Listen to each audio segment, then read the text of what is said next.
Hello friends, welcome to Target Maths. आज हम करने वाले हैं एक्सरसाइज 13.1 क्लास 8th का चैप्टर नंबर 13 है डायरेक्ट एंड इनवर्स प्रोपोर्शन। इसके एक्सरसाइज 13.1 आज हम स्टार्ट करने वाले हैं। चलिए स्टार्ट करते हैं।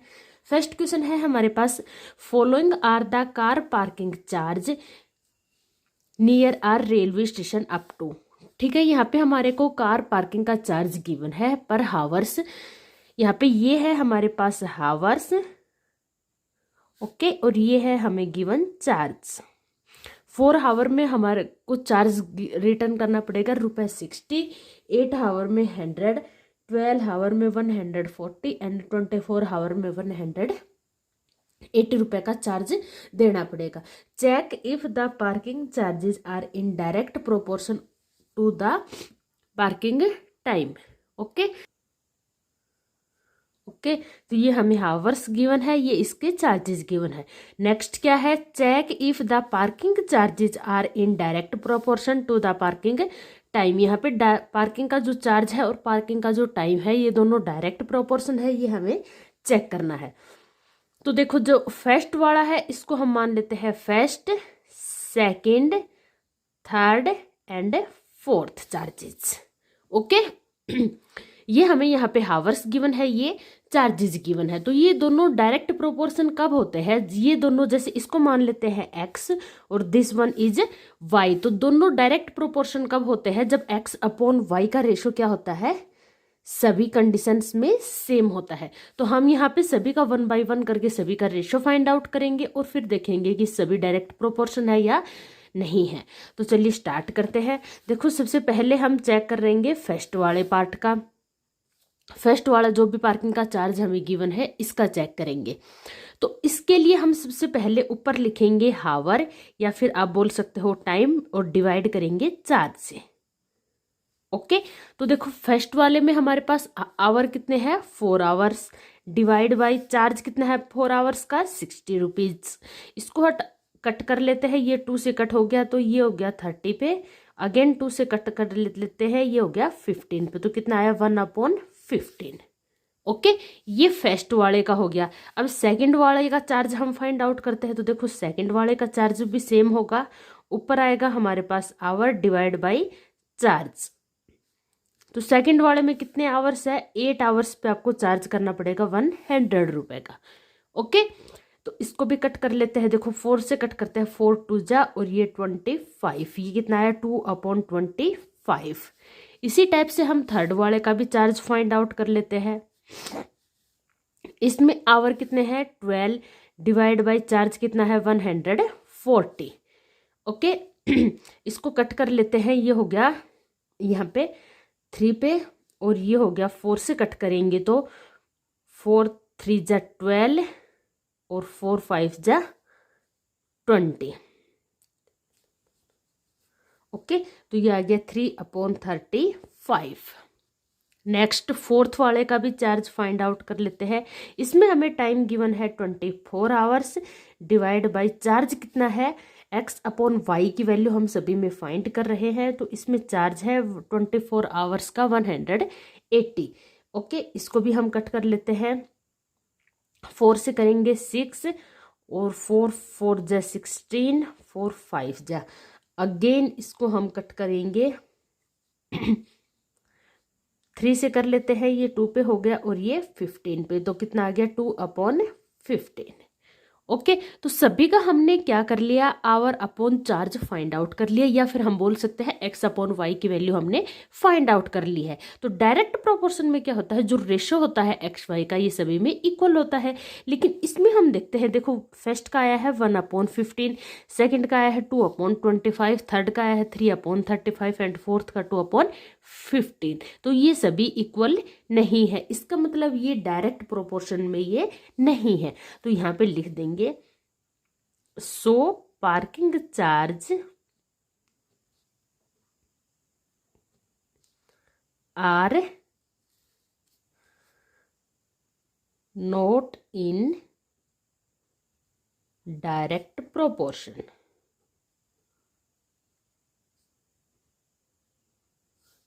To the parking time. Parking time के डायरेक्ट प्रोपोर्शन नहीं है। ओके, ये हमारा यहाँ पे फर्स्ट क्वेश्चन कंप्लीट होता है। नेक्स्ट चलते हैं सेकंड क्वेश्चन की तरफ। देखो सेकंड क्वेश्चन में हमें यहाँ पे गिवन है a mixture of paint by mixing 1 part of red pigment with 8 part of a base। जब हम घरों में पेंट वगैरह करवाते हैं तो उसमें क्या होता है, 2 टाइप्स के कलर हम मिक्स करते हैं। एक होता है हमारा बेस जो वाइट कलर का होता है, और उसमें जिस कलर का हमें पेंट करवाना होता है वो उसमें छोटी सी डब्बी आती है, वो उसमें थोड़ा सा पार्ट मिक्स करते हैं।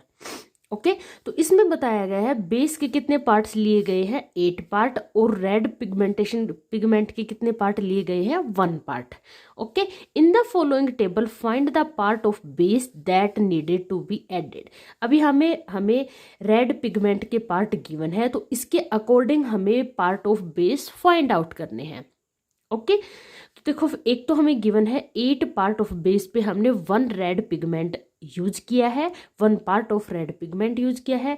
तो अगर 4 पार्ट ऑफ रेड पिगमेंट हम यूज करेंगे तो उस पे बेस हमें कितने पार्ट लेना पड़ेगा। अगर हम 7 part of red pigment use करेंगे तो इस पे बेस कितना पार्ट लेना पड़ेगा। इसी टाइप से 12 and 20 parts of red pigment के लिए हमें कितने पार्ट्स में बेस लेना पड़ेगा, ये हमें फाइंड आउट करना है और इस टेबल को कंप्लीट करना है। ओके तो चलिए देखते हैं। देखो सबसे पहले हम देखते हैं कि एक बेस कितना लिया, 8। ओके इसमें हमने 1 पार्ट रेड पिगमेंट ऐड किया है।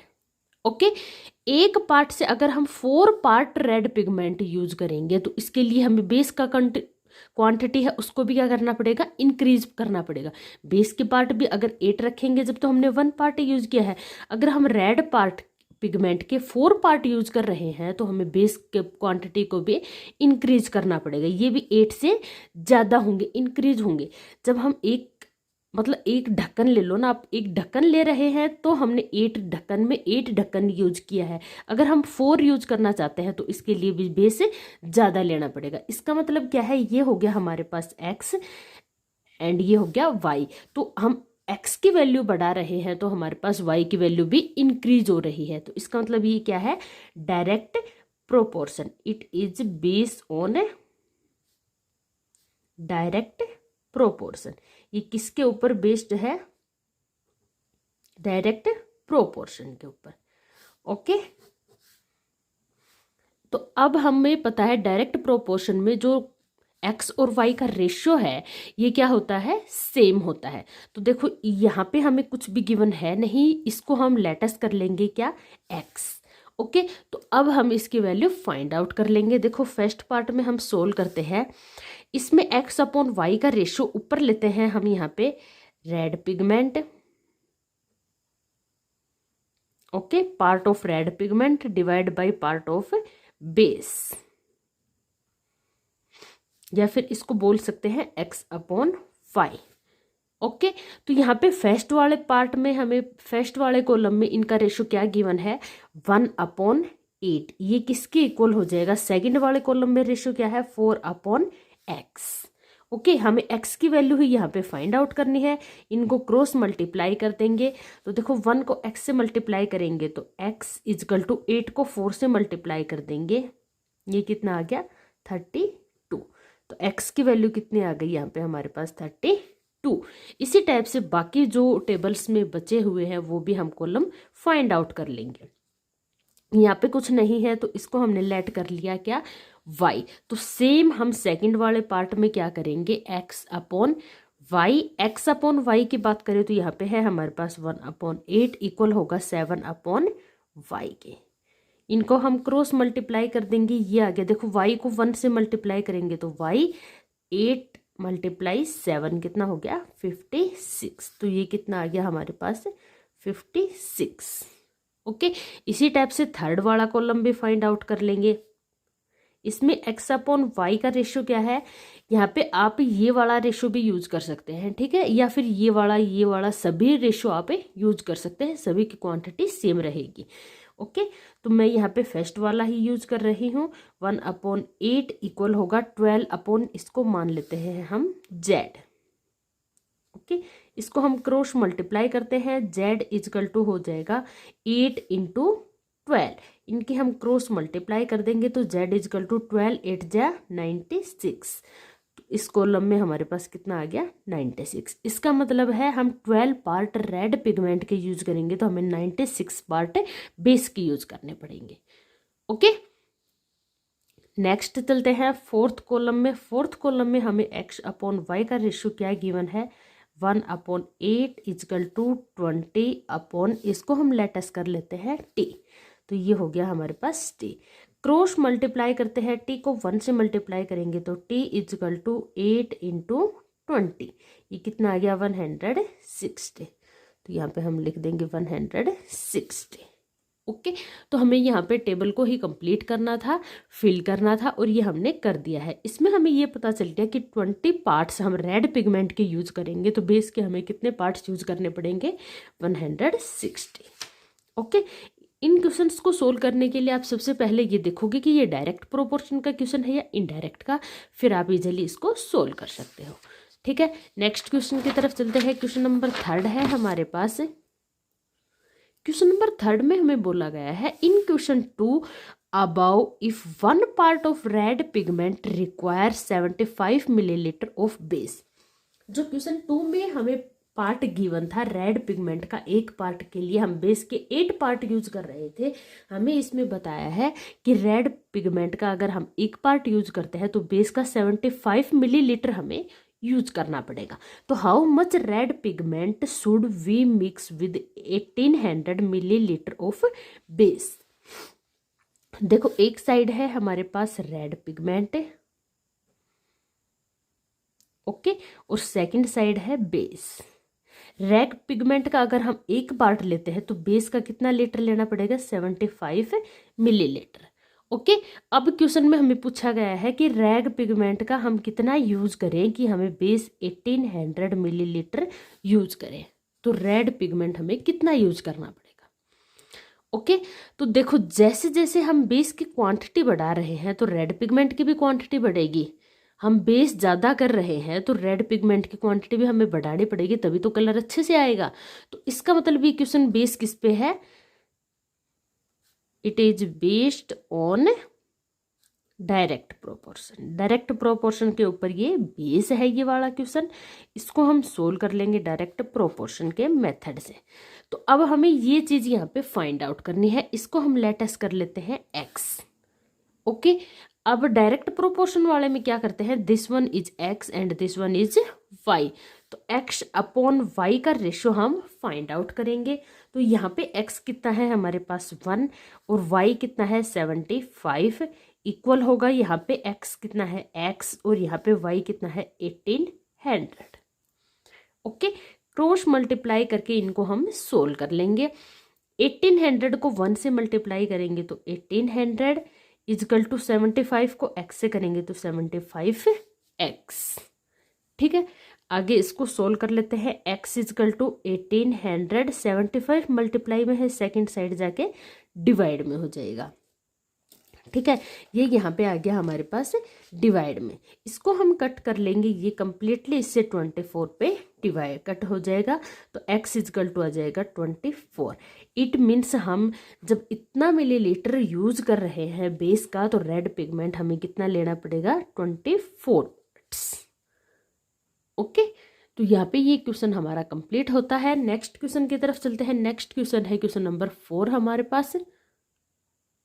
Okay, a machine in a soft drink factory fills 840 bottles in 6 hours। एक मशीन है जो सॉफ्ट ड्रिंक की फैक्ट्री में बोटल्स फिल करती है, कितनी 840 बोटल्स फिल करती है 6 आवर्स में। How many bottles will it fill in 5 hours. ठीक है, एक साइड हमें यहाँ पे गिवन है आवर्स और सेकंड साइड गिवन है हमें यहाँ पे बोटल्स।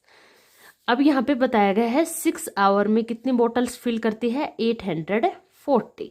तो 5 आवर्स में कितनी बोटल्स फिल करेंगे।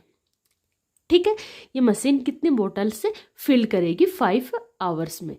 अब ज़्यादा टाइम में ज़्यादा बोटल्स फिल कर सकती है, कम टाइम में कम बोटल्स फिल होंगी। जैसे मशीन है वो 1 मिनट में भाई, ठीक है, 1 मिनट में 2 बोटल्स को फिल करती है। तो देखो यहाँ से हम निकाल सकते हैं 2 मिनट में क्या कर लेगी, 4 बोतल्स फिल कर लेगी। अब इसका डबल कर लेते हैं, 4 मिनट में 8 बोतल्स। तो जैसे जैसे टाइम इंक्रीज हो रहा है वैसे ही बोतल की क्वांटिटी भी इंक्रीज हो रही है। इसका मतलब ये बेस किस पे है, डायरेक्ट प्रोपोर्शन पे है। तो जितना ज़्यादा टाइम लगेगा उतनी ज़्यादा बोतल्स फिल करेगी, जितना कम टाइम लगेगा उसमें कम बोतल्स फिल होंगे। ओके, तो अब हमें यहाँ पे 6 आवर में 840 बोतल्स फिल करती है, तो 5 आवर में कितनी बोतल्स फिल करेगी। तो इनका हम रेशो फाइंड आउट कर लेते हैं। ये हो गया हमारे पास x और ये हो गया y।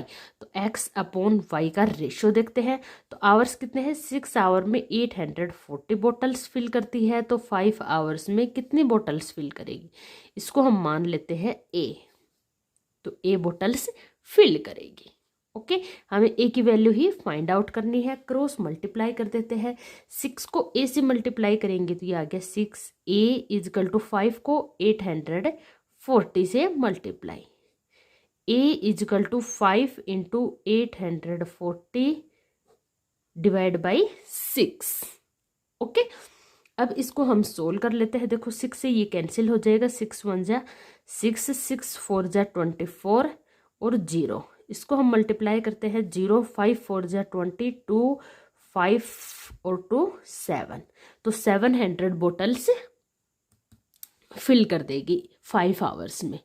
ओके, तो यहाँ पे a की वैल्यू हमारे पास आ गई 700 बोतल्स फिल करेगी 5 आवर्स में।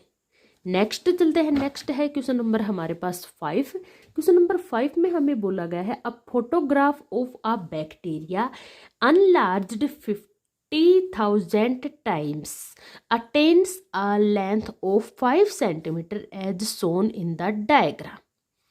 ओके, एक फोटोग्राफ ली है हमने बैक्टीरिया की, उसको 50,000 टाइम्स इंक्रीज किया है। अनलार्ज का मतलब बढ़ाया है।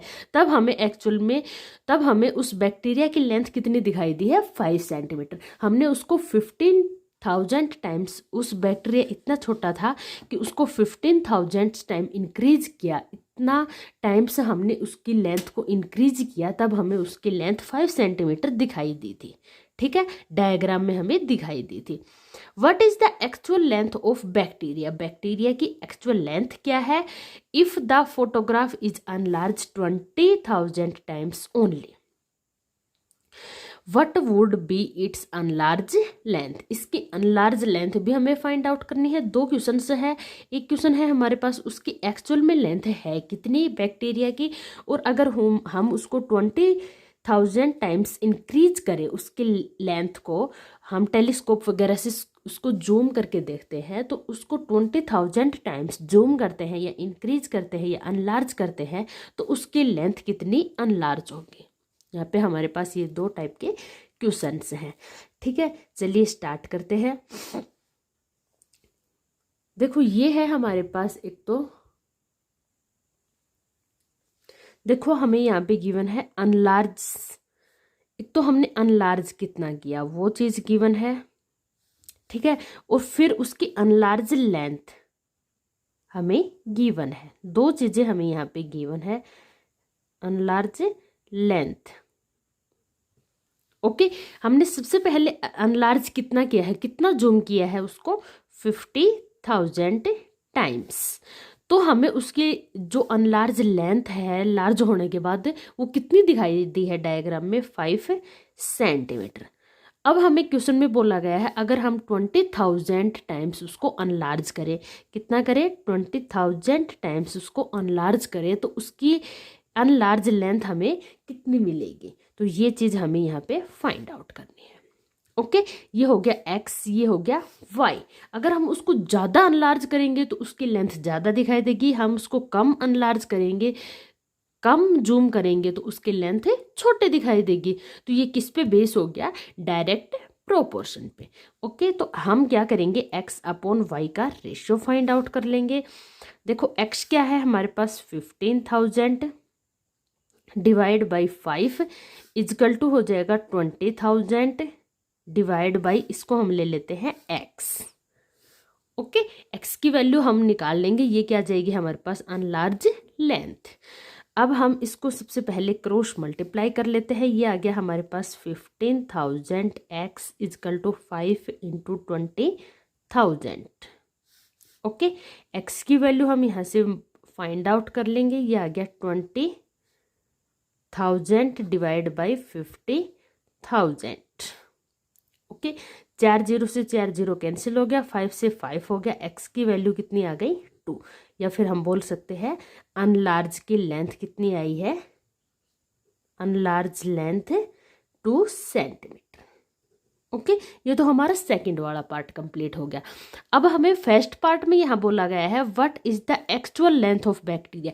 बैक्टीरिया की एक्चुअल में लेंथ क्या है। अगर हम उसको बिल्कुल भी जूम नहीं करें तो उसकी एक्चुअल में लेंथ कितनी रहेगी, ये हमें फाइंड आउट करना है। तो देखो ये हमारा है अनलार्ज करने पे इतनी आई है। अगर हम उसको बिल्कुल भी अनलार्ज नहीं करें, मतलब क्या है, यहाँ पे हम उसको सिर्फ 1 ही रखे, बिल्कुल भी हमने उसको अनलार्ज नहीं किया है, जो इसकी ओरिजिनल जो शेप है या लेंथ है वही रहेगी। तो हम इसकी एक्चुअल लेंथ कितनी रहेगी इसको हम मान लेते हैं यहाँ पे a।